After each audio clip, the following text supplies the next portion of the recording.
After buying my first RC plane, the tiny Volantex Spitfire, I was really hooked and wanted to try bigger and more realistic looking planes.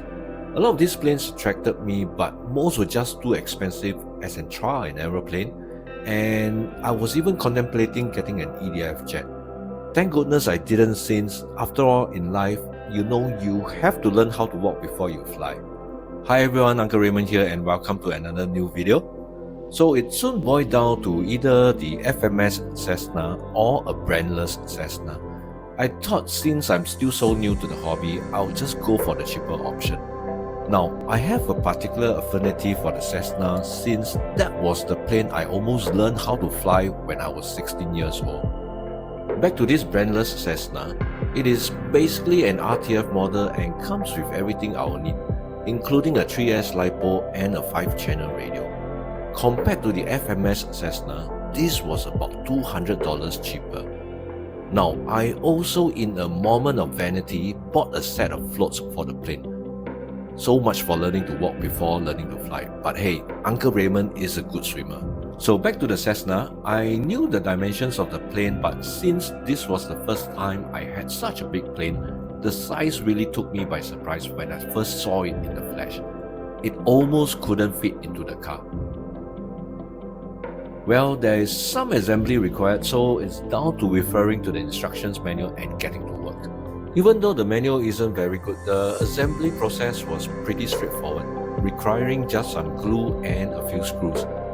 The only issue I had was attaching the wing struts to the fuselage. In addition, wiring this thing up was a first for me, so that took quite a while too. After powering it up and testing the control surfaces, I was kind of satisfied and couldn't wait to go try it. But first, I'm going to fly on an RC flight simulator.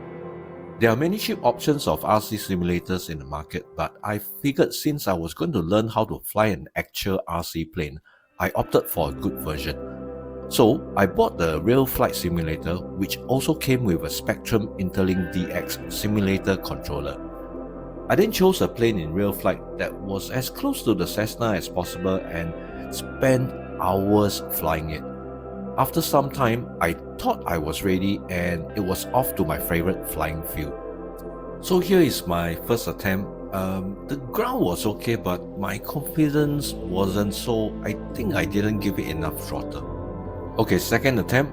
This time when I gave it what I thought was enough throttle and elevator input, the plane took off and immediately veered to the right before crashing, and I managed to brake both landing gears. After this, I think the ESC was fried and I had to get some replacement parts before the next attempt. The plane is now repaired and I chose what I thought was better ground to try and take off, but obviously I was wrong and somehow I just couldn't get the plane up in the air. By this time, I was thinking if I've made the wrong choices in this hobby, or am I simply too inexperienced to try and fly an RC plane like this? And oh, I've also managed to break a few more parts and thus it's back to the repair board once again. Okay, this is my latest attempt about a couple of months ago. Let me just get straight to the point. I failed again. This time, a few things happened. First, I tried taking off without flaps and not enough elevator input. Then I tried more throttle and elevator and I really don't know what went wrong. Seriously, I think I just suck at flying such a big plane, or I really need to learn more about the dynamics of such a plane. Okay, so let's see what are the damages this time round. The propeller is broken and the spinner is missing. I've also broken the front landing gear, so that will need replacement as well. Overall, the exterior of the plane is still okay and there's not much visible damages. ESC is still okay since it is still powering up. Let's now test the control surfaces. Ailerons are okay. Elevator is okay. rudder is fine, and flaps are okay too. Let's try the throttle now. Okay, it is fine as well. I think this can still be salvaged, but it will probably be some time before I attempt to fly this again. So am I giving up? Not in a million years.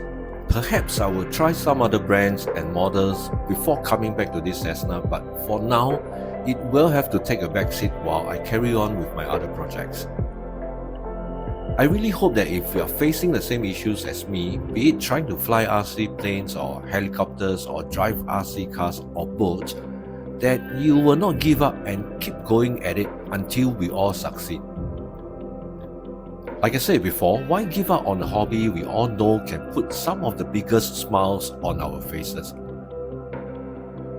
Last but not least, thank you everyone for watching, and do subscribe to my channel and stay tuned for more RC adventures with me, and Uncle Raymond will see you in the next video.